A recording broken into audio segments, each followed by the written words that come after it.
بسم اللہ الرحمن الرحیم۔ السلام علیکم ورحمۃ اللہ وبرکاتہ۔ اسلامک وائس کے معزز ناظرین، دوستو، امید کرتا ہوں اور دعا کرتا ہوں کہ آپ سب لوگ ٹھیک ہوں گے انشاءاللہ۔ پیارے دوستو، میں آج آپ کو ایک بہت زبردست اور سبق آموز واقعہ سنانا چاہتا ہوں۔ واقعے کے فہرست یہ ہے: خنزیر کھلانے والا ظالم بادشاہ۔ پرانے زمانے میں بنی اسرائیل کا ایک بادشاہ تھا جو کافر ہونے کے ساتھ ساتھ بہت ظالم بھی تھا، جو لوگوں کو خنزیر کا گوشت کھانے پر مجبور کرتا تھا، اور جو آدمی انکار کرتا تو اسے سخت سزائیں دے کر ہلاک کروا دیتا۔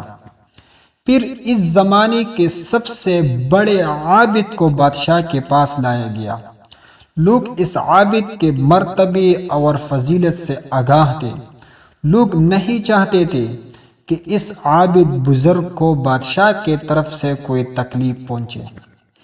چنانچہ ایک سپاہی نے عابد سے کہا کہ آپ مجھے ایک بکری کا ذبح بچہ دے کر، جب بادشاہ کہے گا کہ اس عابد کے سامنے خنزیر کا گوشت رکھے تو میں وہی بکری کا گوشت آپ کے سامنے پیش کروں گا۔ بادشاہ یہ سمجھے گا کہ آپ نے اس کے خواہش کے مطابق خنزیر کا گوشت کھا لیا، اور اس طرح آپ بھی ہلاکت سے محفوظ رہے گی۔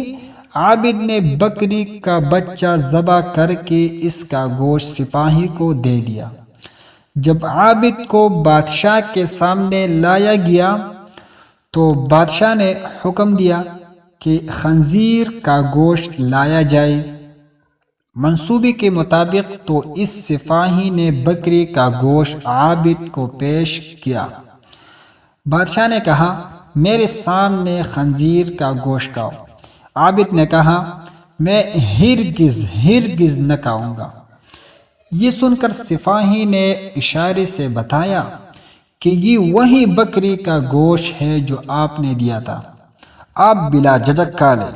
لیکن عابد نے بادشاہ کے سامنے وہ گوشت کھانے سے انکار کر دیا۔ ظالم بادشاہ نے سپاہیوں کو حکم دیا کہ اسے قتل کر دے۔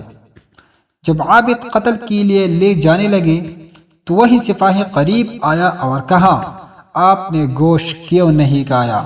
باخدا یہ وہی گوشت تھا جو آپ نے دیا تھا۔ عابد نے کہا، ایسا کوئی بات نہیں، بلکہ میں اس بات سے ڈر گیا تھا کہ لوگ میرے وجہ سے فتنے میں مبتلا ہو جائیں گے، کیونکہ جب بھی کسی کو خنزیر کا گوشت کھانے پر مجبور کیا جائے گا تو لوگ کہیں گے کہ فلاں عابد نے بھی تو مجبور ہو کر حرام گوشت کھا لیا تھا، لہٰذا ہم بھی کھا لیتے ہیں۔